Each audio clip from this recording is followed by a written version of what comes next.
देश पौराणिक समय से ही ऋषियों महर्षियों की तपस्थली रहा है। हिंदू धर्म ग्रंथों में कई ऐसे ऋषियों महर्षियों का वर्णन मिलता है जिन्होंने अपने तपोबल से मानव जाति के कल्याण के लिए कई तरह के काम किए। तो वहीं कई ऐसे भी ऋषि हुए जिनकी शक्ति से देवराज इंद्र को भी डर सताने लगता था कि कहीं उनसे देवराज की पदवी कोई छीन न ले। इसी कारण उन्हें जिस किसी भी ऋषि की तपस्या से भय लगने लगता, उनकी तपस्या भंग करने के उद्देश्य से वो स्वर्ग की अप्सरा को पृथ्वी लोक पर भेज देते। ऋषि अप्सरा के रूप और यौवन को देखकर मोहित हो जाते थे। इस पोस्ट में एक ऐसी ऋषि की कथा बताने जा रही है जिन्होंने करीब 1000 वर्षों तक एक अप्सरा के साथ भोग विलास किया। तो आइए जानते हैं ऋषि कंडू के 907 साल संभोग करने का रहस्य। जी हाँ, कथा के अनुसार पुराने काल में महान ऋषि कंडू हुआ करते थे जिनका आश्रम गोमती नदी के तट पर था। एक बार की बात है, ऋषि कंडू ने घोर तपस्या करना शुरू किया। वो तपस्या में इतने लीन हो गए कि उन्हें किसी भी चीज का आभास ही नहीं होता था। इस तरह ऋषि को तपस्या में लीन देखकर देवराज इंद्र हमेशा की तरह घबरा गए। उन्हें ये डर सताने लगा कि कहीं ऋषि कंडू उनका स्वर्ग का सिंहासन छीन ना ले। इसी डर के परिणाम स्वरूप इंद्र देव ने ऋषि कंडू की तपस्या भंग करने के लिए प्रमलोचा नामक की अप्सरा को पृथ्वी लोक पर भेजने का निश्चय किया। एक संध्या नृत्य के बाद इंद्र ने प्रमलोचा को अपने पास बुलाया, फिर उसे अपनी सारी योजना बताई। बिना कोई प्रश्न किए प्रमलोचा इंद्र की योजना के मुताबिक पृथ्वी लोक के लिए प्रस्थान कर गई। पृथ्वी लोक पर प्रमलोचा सीधे वहां पहुंची जहां ऋषि कंडू तपस्या में लीन थे। फिर प्रमलोचा ने अपनी शरारतों से ऋषि कंडू का ध्यान तोड़ दिया। उसके बाद जैसे ही ऋषि की नजर प्रमलोचा पर पड़ी तो वह उसके रूप और सौंदर्य को देखकर उस पर मोहित हो गए और उसे अपने साथ लेकर मंदराचल पर्वत की गुफाओं में चले गए। उसके बाद ऋषि कंडू प्रमलोचा के सौंदर्य में इतना खो गए कि वह 100 से अधिक वर्षों तक उसके साथ भोग विलास करते रहे। 100 वर्ष बाद एक दिन अप्सरा प्रमलोचा ने ऋषि कंडू से कहा कि हे ऋषि, अब मैं स्वर्ग लोक वापस जाना चाहती हूँ, इसलिए आप मुझे खुशी खुशी विदा कीजिए। अप्सरा के मुख से जाने की बात सुनकर ऋषि उदास हो गए और उन्होंने कहा, हे देवी, अभी थोड़े दिन और रुक जाती तो अच्छा होता। ऋषि को उदास देखकर अप्सरा पृथ्वीलोक पर और रुकने को मान गई। फिर ऋषि कंडू ने अगले 100 वर्षों तक उसी गुफा में अप्सरा के साथ भोग विलास किया। फिर 100 वर्षों बाद एक दिन प्रमलोचा ने ऋषि कंडू से कहा कि हे मुनि, मुझे पृथ्वीलोक पर आए बहुत समय हो गया, अब तो आप मुझे स्वर्गलोक जाने की आज्ञा दे। ऋषि कंडू उसकी बात सुनकर फिर व्यथित हो गए।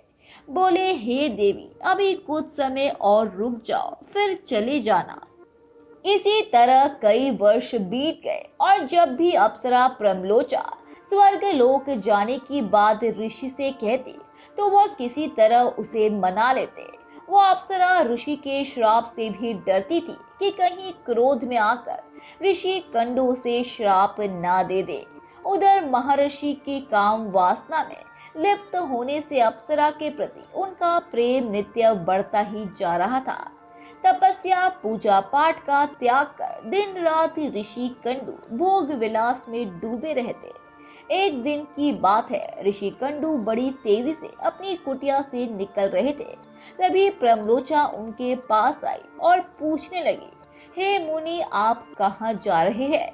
तब ऋषि कंडू ने कहा कि हे भद्र, दिन अस्त हो चुका है, अंत में संध्या पासना करने जा रहा हूँ। अगर ऐसा नहीं किया तो मेरा धर्म नष्ट हो जाएगा। ये सुनकर प्रमलोचा मुस्कुराए बिना ना रह सकी और बोली, हे सब वेदों के ज्ञाता, इतने वर्षों में क्या आज पहली बार सूर्यास्त हुआ है? जो संध्या वंदन नहीं करेंगे तो आपका धर्म नष्ट हो जाएगा। मैं तो आपसे जब से मिली हूँ तब से तो आपने कभी संध्या वंदन नहीं किया। तब प्रम्लोचा ने ऋषि से कहा कि हे ब्राह्मण श्रेष्ठ, आपको ये कथन सत्य है कि आपके आश्रम में मैं सवेरे आई हूँ, परंतु आज नहीं। जिस सुबह मैं आई थी उस समय तो कई 100 वर्ष बीत चुके। ये सुन ऋषि कंडू घबरा गए और बोले कि हे सुंदरी, मुझे सही सही बताओ, तुम मुझे मेरे साथ रमन करते कितना समय बीत चुका है? तब प्रम्लोचा ने बताया कि आपको मेरे साथ रमन करते हुए 907 वर्ष 6 महीने और 3 दिन हो चुके हैं। ये सुनकर ऋषि कंडू हैरान हो गए और बोले, हे प्रिय, क्या तुम सत्य कह रही हो या फिर मेरे साथ कोई मजाक कर रही हो? मुझे तो ऐसा प्रतीत होता है कि मैं तुम्हारे साथ एक दिन ही रहा हूँ। तब प्रम्लोचा बोली कि हे ब्राह्मण, मैं आपसे झूठ कैसे बोल सकती हूँ, वो भी उस समय जब आप अपने धर्म मार्ग का अनुसरण करने के लिए तत्पर होकर मुझसे पूछ रहे हैं। मैं यहाँ किसी के कहने से आई थी। ऋषि, आप क्रोधित ना हो, मैं आपको सारी घटना का सत्य बताती हूँ। परंतु हे ऋषि, मेरा इसमें कोई दोष नहीं है, इसीलिए मुझे क्षमा कर दीजिएगा। तब ऋषि कंडू ने कहा कि जल्दी बताओ, तुम्हें यहाँ किसने भेजा था?